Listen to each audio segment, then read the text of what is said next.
Direct से indirect कैसे बनाएं, क्या होता है ये, किस तरह से इनको अप्लाई करते हैं, क्या रूल्स होते हैं, इन सब चीजों के लिए परेशान हो तो इस वीडियो को देखने के बाद आपकी सारी परेशानियां खत्म हो जाएंगी और आप एक नए सिरे से चंद सेकंड में इस टॉपिक को हल कर पाओगे। चलो मेरे साथ। सबसे पहले समझते हैं डायरेक्ट इनडायरेक्ट स्पीच में अंतर क्या है, आखिरकार डायरेक्ट और इनडायरेक्ट होता क्या है।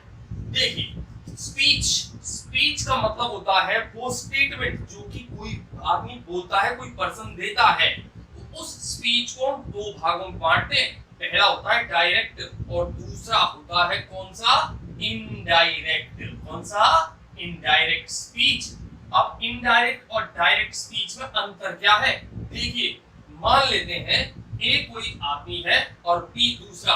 ए जब अपनी बात को बी से कहेगा, यानी डायरेक्टली ए अपनी बात बी से कह रहा है, तो वो एक डायरेक्ट स्पीच होगी। और अगर ए की बात सुनकर बी सी को बताए तो वो इनडायरेक्ट स्पीच होगी। कहने का मतलब है ए की बात पहले बी तक पहुंची और बी ने ए की बात को सी तक पहुंचाया, तो ये कनेक्शन ए की बात जो थी वो सी तक पहुंची तो है, लेकिन वो घूम कर पहुंची। इस तरह से उसने इस मीडियम को अपनाया, यहाँ पर बी मीडियम बन गया था। तो जब इस तरह से बातें एक की बात दूसरा तीसरे तक पहुंचाता है तो वो इनडायरेक्ट स्पीच बन जाती है। वो डायरेक्ट नहीं रहती, डायरेक्ट रहती है सीधी ए से बी तक। मान लो ए था राम, तो ए राम था और बी था श्याम।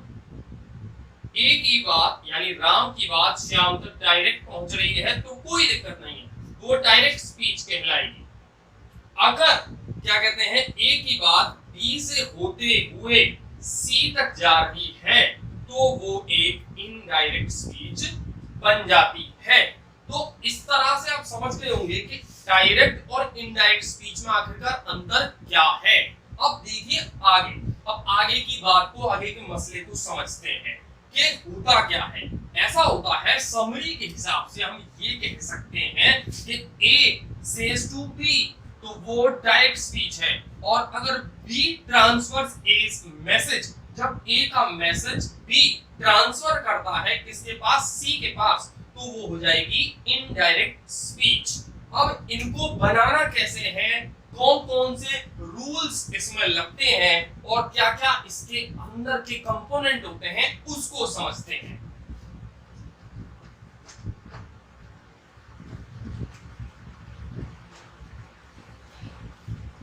देखिए, पहले डायरेक्ट स्पीच के कंपोनेंट को समझने की कोशिश कीजिए। डायरेक्ट स्पीच का सेंटेंस दिखता कैसा है, जैसे Ram said, comma, inverted comma, I am writing a letter, inverted comma, close full stop। अब इसके दो पार्ट है, पहला पार्ट ये है, दूसरा पार्ट ये है। फर्स्ट पार्ट राम said, इसको हम बोलते हैं रिपोर्टिंग वर्ब। क्या बोलते हैं, रिपोर्टिंग वर्ब। और जो इन्वर्टेड कॉमास के अंदर, डबल इन्वर्टेड कॉमास के अंदर भाग होता है उसको बोलते हैं रिपोर्टेड स्पीच। क्या बोलते हैं, रिपोर्टेड स्पीच। तो रिपोर्टिंग वर्ब और रिपोर्टेड स्पीच होती क्या है, रिपोर्टिंग वर्ब जो होती है यानी द पर्सन हु रिपोर्ट्स, यानी सूचना देने वाला, वो होता है रिपोर्टिंग वर्ब। यानी जो सूचना दे रहा है, या सूचना देने का काम कर रहा है राम, तो राम जो है, राम माना जाएगा यहाँ रिपोर्टर। क्या माना जाएगा, रिपोर्टर। और उसने जिस वर्ब का यूज करके उसने रिपोर्ट किया है वो कहलाएगी यहाँ पर रिपोर्टिंग वर्ब। तो इस तरह से तो ये पहला पार्ट होता है। बात करते हैं हम दूसरे वाले भाग की। दूसरा वाला भाग जो होता है वो डबल इन्वर्टेड कॉमास में होता है। ध्यान रखिए कि जब भी कोई सेंटेंस डबल इन्वर्टेड कॉमा में है तो वो क्या कहते हैं, किसी भी पर्सन इन पर्टिकुलर का ओरिजिनल स्टेटमेंट होता है। ये इसको हम कह सकते हैं कि the original statement of a person और पर्सन्स। एक से ज्यादा भी हो सकते हैं। तो अब मोटे तौर पर समझते हैं कि जो इन्फो दे वो तो है रिपोर्टिंग वर्ब, ठीक है, और इन्वर्टेड कॉमास में जो भी है इस तरह से वो है रिपोर्टेड स्पीच, ठीक है। तो इनका यूज करके ही हमको आगे इस डायरेक्ट स्पीच को इनडायरेक्ट में कन्वर्ट करना होता है, क्योंकि जब हमको यही नहीं पता होगा कि इसके अंदर कंपोनेंट्स क्या क्या हैं, तब तक हम उसको कन्वर्ट भी नहीं कर पाएंगे। तो देखो कैसे कन्वर्ट करते हैं। अब आते हैं रिपोर्टिंग वर्ब और रिपोर्टेड स्पीच के दो कंपोनेंट को मिलाकर इन दोनों को इनडायरेक्ट स्पीच बनाने पर कैसे बनाना है, उन रूल्स को समझते हैं। चेंजेस कौन कौन से होंगे, सबसे पहले जानना जरूरी है कि चेंज कौन कौन से होंगे। देखो पहला चेंज जो होता है वो होता है चेंज इन रिपोर्टिंग वर्ब। यानी रिपोर्टिंग वर्ब कौन सी होती है, मैंने अभी बताया, बाहर वाला हिस्सा जो रिपोर्ट करता है उसके अंदर चेंज क्या होते हैं। उसके अंदर चेंज इस तरह से होते हैं कि मान लीजिए कि इन्वर्टेड कॉमा वाला स्टेटमेंट जो है वो एक अफर्मेटिव सेंटेंस है। कैसा? अफर्मेटिव, ठीक है। तो उस केस में सेड अगर आए तो सेड सेड ही रहता है। अगर सेड टू आए तो वो टोल्ड हो जाता है। अगर इसमें से सेज आए तो से और सेज ही रहते हैं। अगर से टू आता है और अगर सेज टू आता है तो इन दोनों को बदल के कर देते हैं टेल और टेल्स। इस तरह से बदलते हैं। कहने का मतलब अगर सेड है तो सेड ही रहेगा, अगर सेड टू है तो वो टोल्ड हो जाएगा केवल अफर्मेटिव्स में, और अगर से है सेज है तो वो अनचेंज रहेंगे। लेकिन अगर इन दोनों के बाद टू लग जाए तो वो टेल और टेल्स में बदल जाते हैं, ठीक है। अब याद रखें, अब समझिए बात को, ये पास्ट है और ये जितना है वो सब है प्रेजेंट। इस बात को याद रखना हमेशा, ये प्रेजेंट को रिप्रेजेंट करेंगे और ये पास्ट को, और हमारा जो बाहर वाला हिस्सा होता है वही डिसाइड करता है कि किस तरह से आगे वाला सेंटेंस चेंज करना है। देखिए अब इससे आगे की बात को समझते हैं। अगले चेंज क्या होंगे? चेंज नंबर 2, सेकेंड चेंज है कंजंक्शन, और कुछ भी कह लो आप, इसको कनेक्टर कह लो, कंजंक्शन कह लो, जोड़ने वाला। यानी जो इन्वर्टेड कॉमा वाले सेंटेंस को रिपोर्टिंग वर्ब से जोड़ेगा उसको बोलते हैं यहां पर कंजंक्शन। तो अगर अफर्मेटिव सेंटेंस है तो आप यूज करेंगे दैट, इसका यूज करेंगे दैट। अगर सेंटेंस इंटेरोगेटिव है तो आप यूज करेंगे इसका, या तो आप यूज करेंगे इफ, और अगर WH दिया है तो सिमिलर WH का यूज करेंगे। पहले हम बात करेंगे केवल अफर्मेटिव सेंटेंस की। इसके बाद ये तो हो गए, हम चले कहां से, हम रिपोर्टिंग वर्ब से चले, हमने उसमें चेंज किया। हमने कंजंक्शन यूज किया। अब हम आगे बढ़ रहे हैं, आगे आ गया हमारा इन्वर्टेड कॉमा वाला हिस्सा, जिसको हम क्या बोलते हैं, रिपोर्टेड स्पीच। अब इसमें कौन कौन से चेंजेस करने हैं, कब करने हैं, कब नहीं करने, समझ।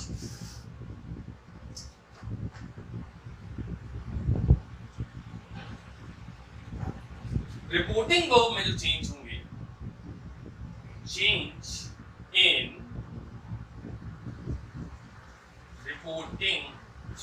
Reported speech.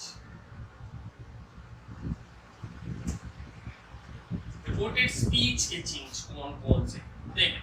इसमें पहला चेंज होता है प्रोनाउन चेंज,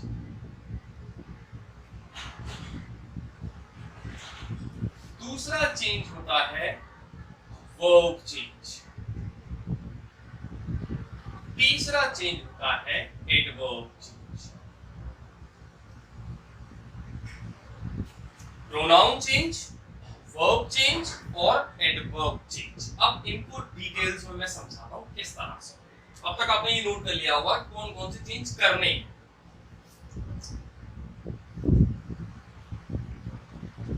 देखिए, अगर रिपोर्टिंग वर्ब प्रेजेंट में है, इसमें है प्रेजेंट, तो no verb change in reported speech. अगर रिपोर्टिंग वर्ब पास्ट में है तो आप क्या करेंगे, एक तो आप प्रोनाउन चेंज करेंगे प्लस आप वर्ब चेंज भी करेंगे। मतलब सारे के सारे चेंज तब होते हैं जब रिपोर्टिंग वर्ब पास्ट में हो। और अगर रिपोर्टिंग वर्ब केवल प्रेजेंट टेंस में यानी से, सेज आ रहा है और से, डू, सेज, टू आ रहा है, तो आप केवल यहां पर प्रोनाउन चेंज कर सकते हैं और कुछ भी चेंज नहीं कर सकते। अब हिंदी के एक सेंटेंस से समझते हैं।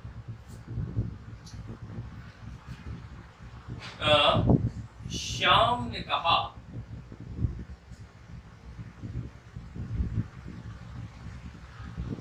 मैं एक किताब लिख रहा हूं।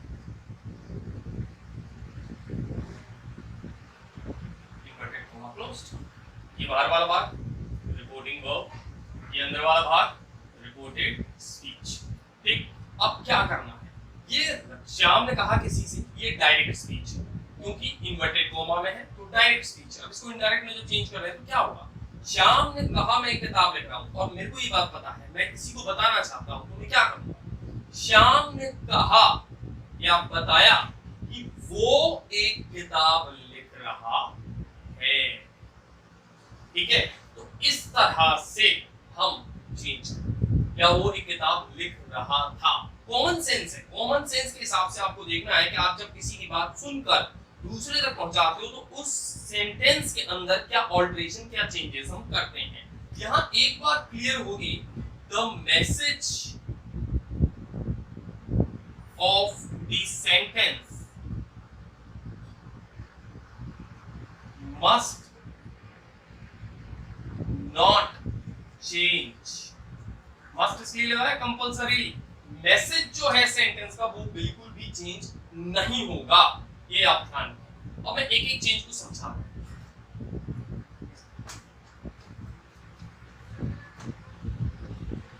पहले कुछ एग्जांपल्स को देखते हैं, फिर चेंजेस। देखिए,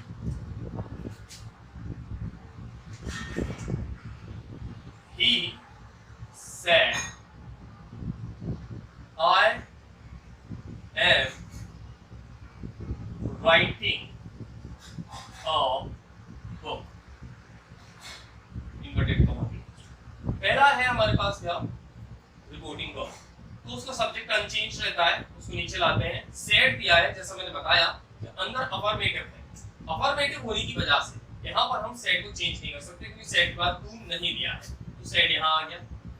अब इनको और इनको हटाने के लिए, इन दोनों चीजों को ड्रॉप करने के लिए, इस कॉमा को, इस इन्वर्टेड कॉमा को ड्रॉप करने के लिए हम क्या करते हैं, हम क्या करेंगे कि कंजंक्शन का यूज करेंगे, क्योंकि अंदर वाला सेंटेंस एक अफर्मेटिव सेंटेंस है तो हम लगाएंगे दैट।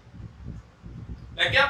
दैट लगाने के बाद में इतना पोर्शन हमारा कंप्लीट हो चुका है। अब ये दो सेंटेंस कंबाइंड होने को हैं, तो I am writing a letter, मैं एक पत्र लिख रहा हूं। अब मैं, अभी तक मैं डायरेक्ट कह रहा था तो मैं था, अब मेरी बात कोई और कहेगा तो मैं हो जाऊंगा वो। तो मैं क्या करूंगा, इसको इससे चेंज करूंगा, ही, यहाँ पर सब्जेक्ट में ही हो जाएगा, वो मैं बताऊंगा कैसे आया ही। अब ये जो वर्ब थी, जब मैंने कहा तो प्रेजेंट था, अब मेरी बात बाद में बताई जाएगी तो पास्ट हो जाएगा, तो ये हो जाएगा was writing a book। He said that he was writing a book। ये था डायरेक्ट स्पीच, ये हो गई इनडायरेक्ट स्पीच। तो इस तरह से चेंजेस होंगे। चेंजेस को समझने के लिए अब आप वीडियो को ध्यान से देखिए।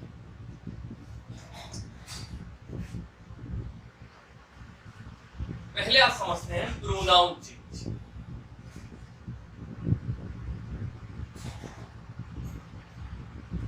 अब यहां इससे पहले मैं की दे रहा हूं कि आर वी का मतलब है रिपोर्टिंग वर्ब और आर एस का मतलब है रिपोर्टेड स्पीच।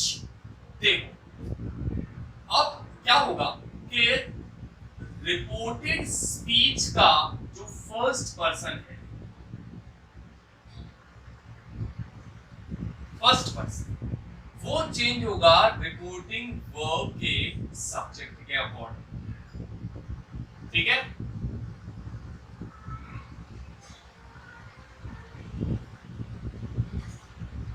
रिपोर्टेड स्पीच का सेकंड पर्सन चेंज होगा रिपोर्टिंग वर्ब के ऑब्जेक्ट के अकॉर्डिंग।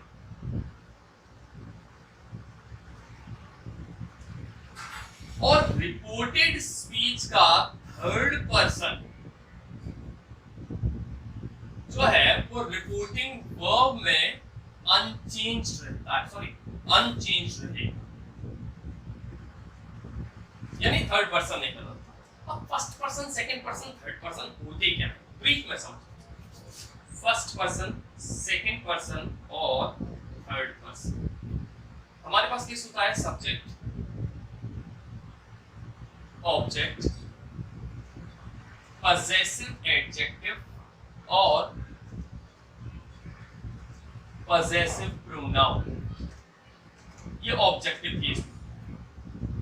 ठीक है? अब क्या ये फर्स्ट पर्सन होता है, एक तो आई और दूसरा होता है वी। सेकंड पर्सन होता है हमारा यू और थर्ड पर्सन होता है ही, शी, दे और इट। ये होता है। इनकी फैमिली क्या होती है, इनका ऑब्जेक्ट क्या होता है, आई का होता है मी, वी का होता है अस, यू का होता है यू, ही का होता है हिम, शी का होता है हर, दे का होता है देम और इट का होता है इट। इनका पजेसिव एडजेक्टिव क्या होता है, इसका होता है माय, वी का होता है आर, यू का होता है योर, ही का होता है हिज, शी का होता है हर, देम का होता है देयर और इट का होता है इट्स। इनके पजेसिव प्रोनाउंस, इसका होता है माइन, इसका होता है आर्स, इसका होता है योर्स, इसका होता है हिज, इसका होता है हर्स, इसका होता है दियर्स और इसका इट्स। इट्स ही लगाते हैं, चेंज नहीं होता। तो यहाँ क्या होता है, ये जो पजेसिव एडजेक्टिव वाला हिस्सा है, इनके साथ हमेशा एक नाउन जुड़ता है, ये अकेले नहीं आते, इनके बाद हमेशा एक नाउन आता है, जबकि ये अकेले आते हैं लेकिन ये केवल ऑब्जेक्ट के स्थान पर आते हैं। तो क्या करना है कि रिपोर्टेड स्पीच में अगर फर्स्ट पर्सन दिया है, यानी इनमें से कोई भी दिया है, तो वो रिपोर्टिंग वर्ब के सब्जेक्ट के अकॉर्डिंग चेंज करो। अगर सेकंड पर्सन दिया है, यानी यू की फैमिली में से कोई भी आया है रिपोर्टेड स्पीच में इन्वर्टेड कॉमा में, तो आप रिपोर्टिंग वर्ब के ऑब्जेक्ट के हिसाब से चेंज करो। थर्ड पर्सन दिया है, यानी ये सब दिए हैं, तो आप चेंज नहीं करेंगे। अब चेंज करने का केस क्या है,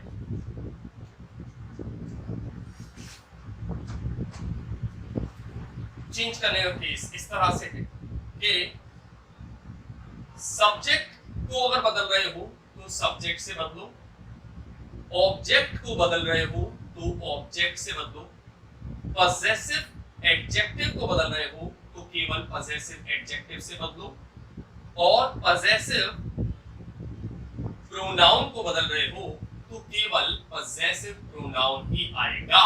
मतलब आप जिसको भी बदल रहे हो और जिससे बदलना चाहते हो उसकी फैमिली में से उसी को लेकर आओगे। अगर सब्जेक्ट को बदल रहे हो और यहाँ पर ही दिया है तो सभी का ही की फैमिली में से सब्जेक्ट ही आ सकता है और कोई नहीं आ सकता। ठीक है, मैं अगर कहूं कि एक फैमिली में 4 मेंबर हैं, अगर यहाँ पर आप फर्स्ट मेंबर को बदल रहे हो तो दूसरी फैमिली का भी फर्स्ट मेंबर लाओ। यहाँ पर आप सेकंड मेंबर को बदल रहे हो तो इसकी फैमिली का सेकंड मेंबर लाओ। यहाँ पर आप थर्ड मेंबर को बदल रहे हो तो इसकी फैमिली का थर्ड मेंबर लाओ। अगर यहाँ फोर्थ मेंबर को बदल रहे हो तो यहाँ पर भी आप उसकी फैमिली से फोर्थ मेंबर को ही लेकर आएंगे। तो ये थे pronoun changes in indirect speech. इसके बाद हम बात करेंगे टेंस चेंज यानी वर्ब चेंज की, वो किस तरह से करने हैं। आइए देखते हैं। तो दोस्तों आइए अब बात करते हैं इस टॉपिक के सबसे जबरदस्त क्राइटेरिया के बारे में, सबसे जबरदस्त चेंज के बारे में, जो कि है वर्ब चेंज।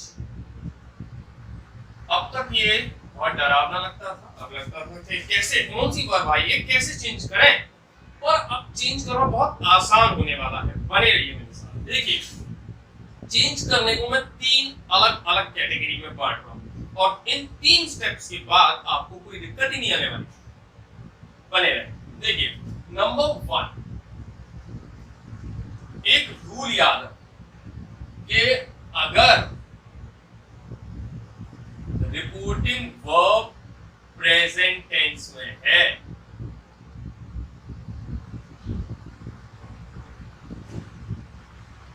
तो रिपोर्टेड स्पीच में वर्ब चेंज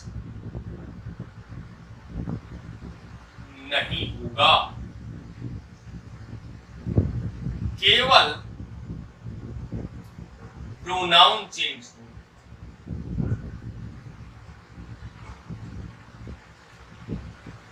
ये याद रखो। बाहर अगर से टू, सेज टू ये दिख रहा है तो आप अंदर वर्ब चेंज नहीं करेंगे।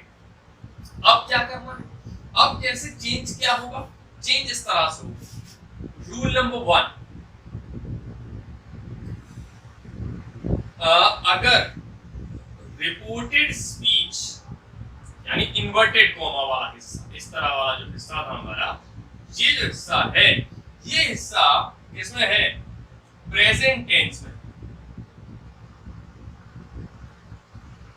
ये प्रेजेंट टेंस शो करता है, यानी प्रेजेंट की कोई भी, प्रेजेंट की जैसे present indefinite, present continuous, present perfect, present perfect continuous, इनमें से कोई भी आ रहे तो आप क्या करेंगे, आप इसको इनकी पास्ट काउंटर पार्ट में बदल देंगे।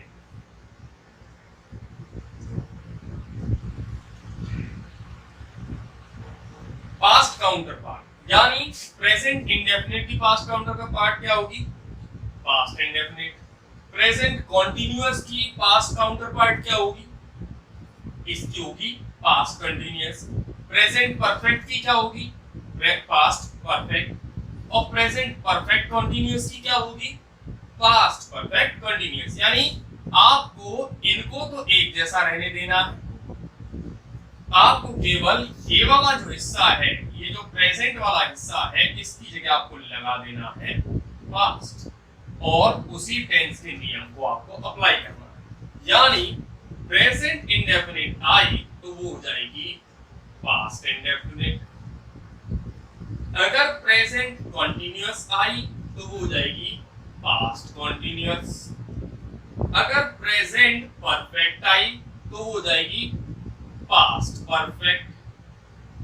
ठीक है, और अगर प्रेजेंट परफेक्ट कॉन्टिन्यूअस आता है तो हो जाता है पास्ट परफेक्ट कंटिन्यूअस। बस इस तरह से आप प्रेजेंट में आने वाली रिपोर्टेड स्पीच को चेंज करेंगे। उसके वर्ब के चेंज इस तरह से आपको करने हैं। तो आपको ध्यान रखना है, सिर्फ इतना पहचानना है कि कौन सा टेंस है प्रेजेंट का। जो भी टेंस है उसी के सिमिलर पास्ट में ले जाओ, सिमिलर, कोई चेंज नहीं। इसके बाद दूसरा रूल,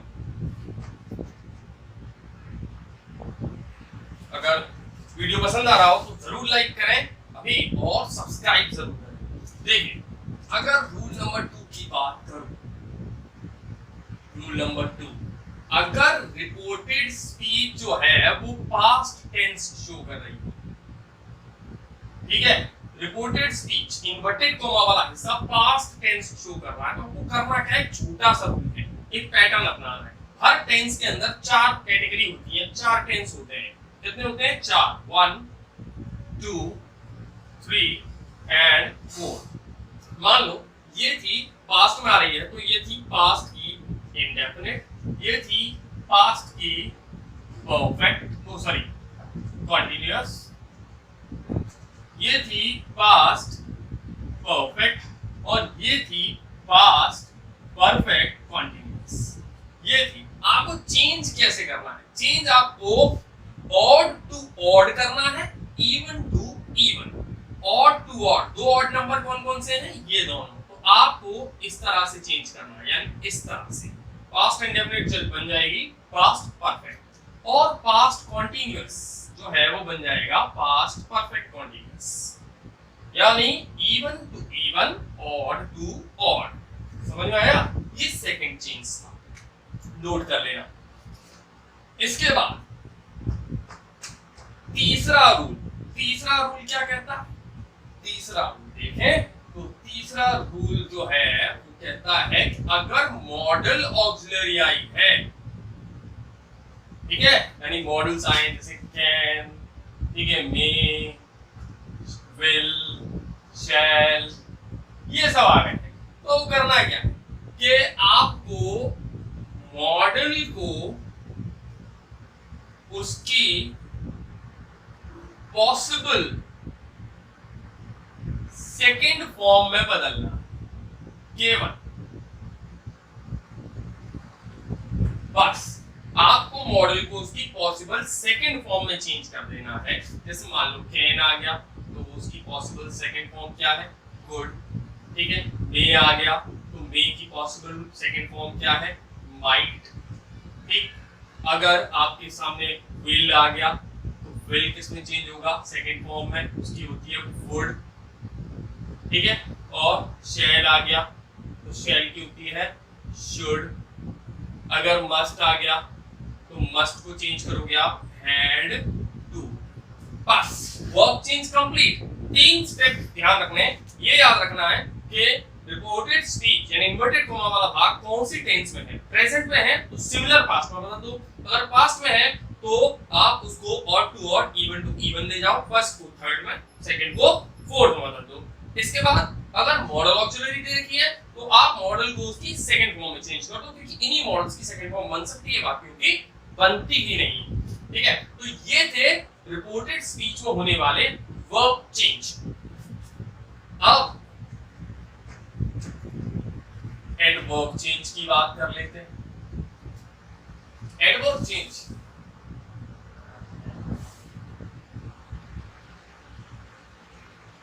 एडवर्ब चेंज में क्या होता है कि अगर डायरेक्ट में ये आता है तो आप इनडायरेक्ट में इस तरह से बदलेंगे। डायरेक्ट का मतलब यहाँ पर है ये प्रेजेंट वाली और ये हो जाती है पास्ट वाली, ठीक है। जैसे आता है आपका दिस चेंज होगा दैट, आपका आता है हियर तो there,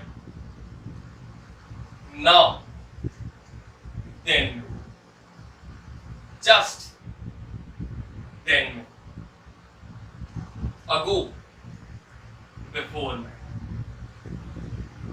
today, that day,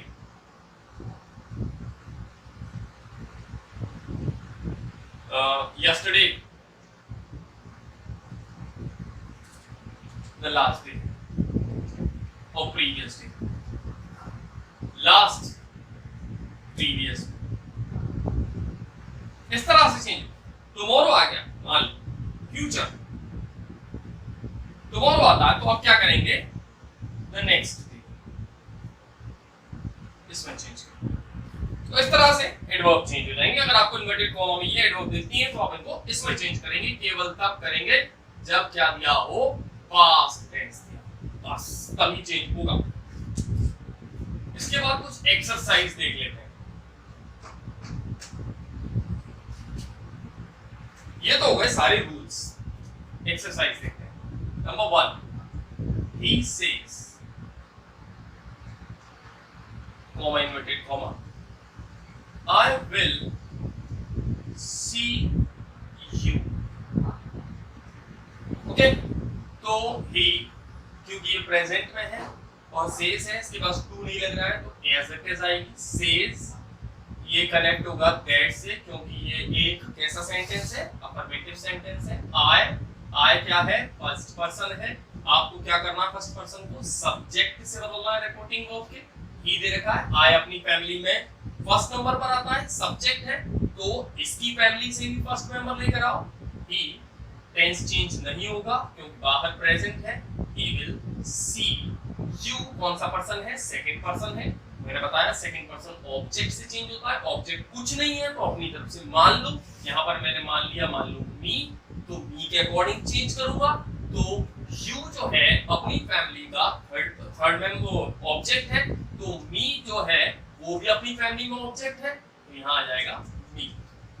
He says that he will see me. Next,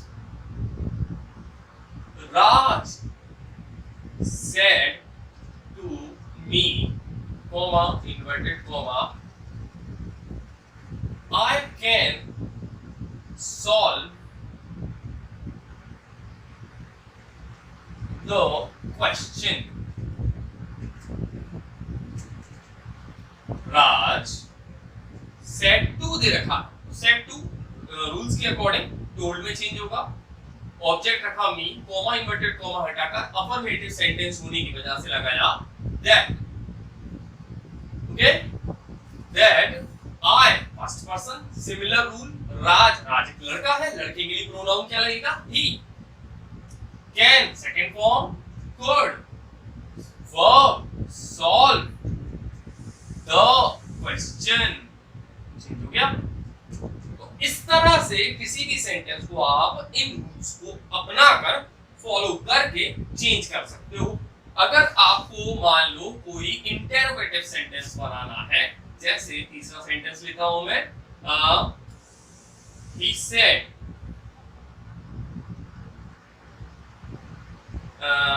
he said to me कर देते हैं, he said to me, comma inverted comma, have you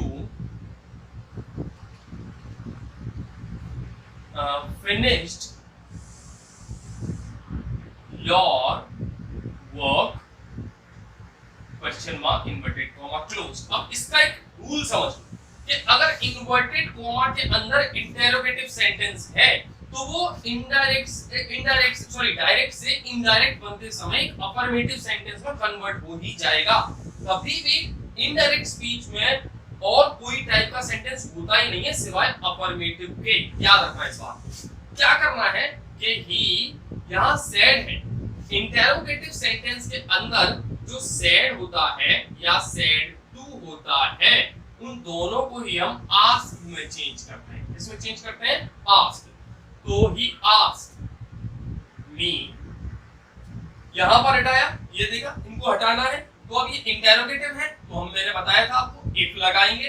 अब ये इंटेरोगेटिव फॉर्मेट है, इसको हम सिंपल यानी अफर्मेटिव फॉर्मेट में ले जाएंगे। और कॉमन बात है, कोई दिक्कत नहीं है, आपको सिर्फ इसकी हेल्पिंग वर्ब और सब्जेक्ट को आपस में बदल देना है। पहले सब्जेक्ट आएगा, यू सेकंड पर्सन है, ऑब्जेक्ट से बदलेगा। यू अपनी फैमिली में फर्स्ट मेंबर, क्योंकि यह सब्जेक्ट है। मी का कौन सा होता है, आई हैव फिनिश्ड, ये है प्रेजेंट परफेक्ट। प्रेजेंट परफेक्ट अपने काउंटर पार्ट में बदलेगी पास्ट परफेक्ट में, तो क्या होगा, I had finished. Your second person है, अपनी फैमिली के अंदर पॉसेसिव एडजेक्टिव है। सेकंड पर्सन भी इससे चेंज होगा, ऑब्जेक्ट से ही। इसका पॉसेसिव एडजेक्टिव क्या है, माय वर्क, फुल स्टॉप। अब आप क्वेश्चन मार्क को ड्रॉप कर देंगे, क्वेश्चन मार्क नहीं लगेगा। क्यों नहीं लगेगा? क्योंकि क्वेश्चन पूछने का काम तब तक हो रहा था, क्वेश्चन मार्क लगाने का काम तब तक हो रहा था जब तक ये सेपरेट सेंटेंस था। क्योंकि यदि सेंटेंस जुड़ गए हैं तो इसका जो नोशन है, जो भाव है, वो यहां से क्लियर हो जाता है पूछने वाला बात। क्योंकि क्वेश्चन मार्क लगाने का मतलब है मैं कुछ पूछ रहा हूं और पूछने को मैंने यहाँ पर वर्ब के रूप में, वर्ब के फॉर्मेट में लिख ही दिया, तो मैं क्वेश्चन मार्क को ड्रॉप करके उसको फुल स्टॉप लगा दूंगा। और दूसरा रीजन ये है कि अब ये एक सिंपल सेंटेंस बन चुका है, अफर्मेटिव सेंटेंस बन चुका है, तो अब यहाँ पर कोई भी क्वेश्चन मार्क नहीं आएगा, सिर्फ फुल स्टॉप आएगा। अब अगर मैं बात करूं WH टाइप सेंटेंस की, तो WH को समझिए, she said to him, comma inverted comma, why are you calling me, question mark inverted comma closed। अब क्या हुआ? she said to change हुआ according to the rule, asked में asked him, inverted comma, comma को हटाकर यहां पर क्या लगाएंगे? मैंने क्या कहा था, जब WH आएगा तो केवल WH लगाएंगे। तो why, ये सेंटेंस एक इंटरोगेटिव सेंटेंस है, इसको चेंज करना है अफर्मेटिव सेंटेंस में। तो पहले आएगा सब्जेक्ट यू, यू इससे चेंज होगा अकॉर्डिंग टू रूल, रूल आपको याद होगा, यू सब्जेक्ट है, हिम की फैमिली का सब्जेक्ट हो गया ही। इसके बाद आपको क्या करना है? वर्ब चेंज करना है, आर के साथ में ING आया है यानी प्रेजेंट कंटीन्यूअस बन जाएगा past continuous. He was calling me, me क्या है? फर्स्ट पर्सन, सब्जेक्ट से चेंज होगा तो me अपनी फैमिली में ऑब्जेक्ट है, she का ऑब्जेक्ट क्या है? her, full stop, question mark drop, sentence completed. तो इस तरह से आप सिंपल, नेगेटिव, इंटरोगेटिव, WH किसी भी तरह के सेंटेंस को, इन रूल्स को, डिटेल्ड रूल्स को फॉलो करके आसानी से बदल सकते हैं। और मेरा मानना है कि इस वीडियो को देखने के बाद आप लोगों को किसी और वीडियो को देखने की जरूरत नहीं पड़ेगी और आप आसानी से छोटे लेवल से, जीरो लेवल से एडवांस लेवल तक किसी भी तरीके के सेंटेंस को आसानी से आइडेंटिफाई कर पाएंगे और पहचान पाएंगे और उसको सॉल्व कर पाएंगे। मेरी कोशिश थी कि मैं आपको डिटेल में बताऊं, सुपरफिशियल मैनर में ना बताऊं, तो इसलिए वीडियो थोड़ा लंबा है दोस्तों। आप आसानी से थोड़ा समय देकर इसको जरूर देखें और इसके बाद आप पाएंगे कि आपका इस टॉपिक के ऊपर एक बहुत जबरदस्त होल्ड बन चुका है, कमांड बन चुकी है। Thanks for watching, and if you like the video, please subscribe my channel, hit the like button and press the bell icon also. Thank you.